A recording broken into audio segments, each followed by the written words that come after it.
The term student athlete may soon no longer be in use. A new ruling was just released today stating that Northwestern football players are employees. Let's toss it over to the Daily Iowan Sports Studio where Danny Payne and Jalen Socek are standing by. That's right, Stefan. We begin tonight's program with breaking news that has the potential to dramatically alter college sports. I'm Danny Payne alongside Jalen Socek. On Wednesday afternoon, the Chicago District of the National Labor Relations Board ruled that the Northwestern football players qualify as employees of the university and have the right to unionize. For now, the push to unionize athletes is only at private universities such as Northwestern.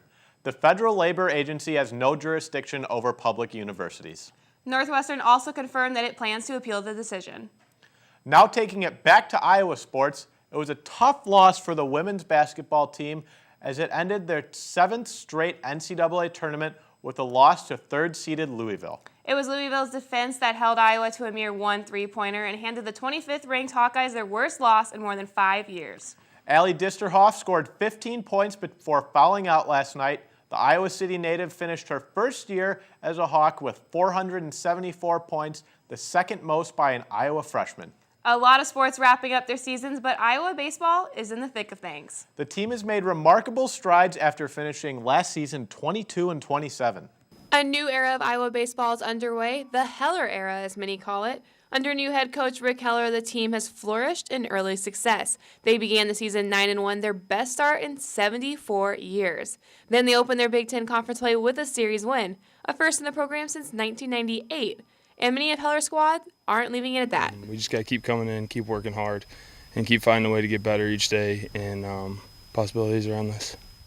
Early in the season, Iowa already sitting on the top of Big Ten standings, just a season after finishing 8th in the conference. An exciting brand of baseball to watch. We steal bags, bunt well, and this year we've added the power component to it. We're hitting a lot of doubles and a few home runs. And the numbers reflecting that Iowa leads in almost every offensive category, and the emphasis of power hitting has paid off. They lead in doubles and home runs at 11. In comparison, last season, Iowa only had 2 home runs the entire season. Every day we come in here, we work really hard, and we work with a purpose, and we work to win days, is what we say. So I think all that's been carrying over, and it's led to success. This Friday, they'll continue their conference play up in Ann Arbor with the first of a 3-game series against the Michigan Wolverines. Jalen Socek, Daily Iowan TV Sports. The men's gymnastics team is set to compete in the Big Ten Championships in Lincoln, Nebraska later this weekend. One gymnast that has everyone's eye is redshirt senior Matt McGrath, who took home the gold in both the floor exercise and the vault at their last meet. Our Daily Iowan TV sports reporter Taylor Axelson has more on this senior's remarkable journey. I think it was quoted saying he has a warrior work ethic. He works super hard. He does what he needs to and then some, and he's gotten smarter about it too as he's gotten older. He manages somehow to keep that energy and kind of keep that enthusiasm on those events and really keeps the inspiration for the other guys on those events. So I'd say he's definitely one of the hardest workers in the gym. So Matt has what it takes to become a great gymnast here at Iowa, but you can't stay invincible for long when you're catching 10 feet off of a vault. Windy City 2 years ago, junior year, and I was doing a double front on vault. It's kind of one of those days where you're just like, you're tired, you're run down. Did a double front, landed really low, like in a deep squat, which is like a lot of velocity going into the ground at one time.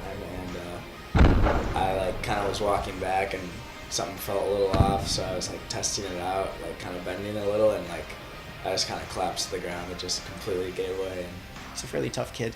So once he started saying that, we're like, all right, let's take a look at it. And of course they come back and say, wow, he's got this gigantic hole in there. All the cartilage between the patella and the femur that cushions the heavy impacts that they do exploded. Even with the injury, Matt finished out that season to help his teammates compete, and a surgery followed soon after, causing him to miss the next.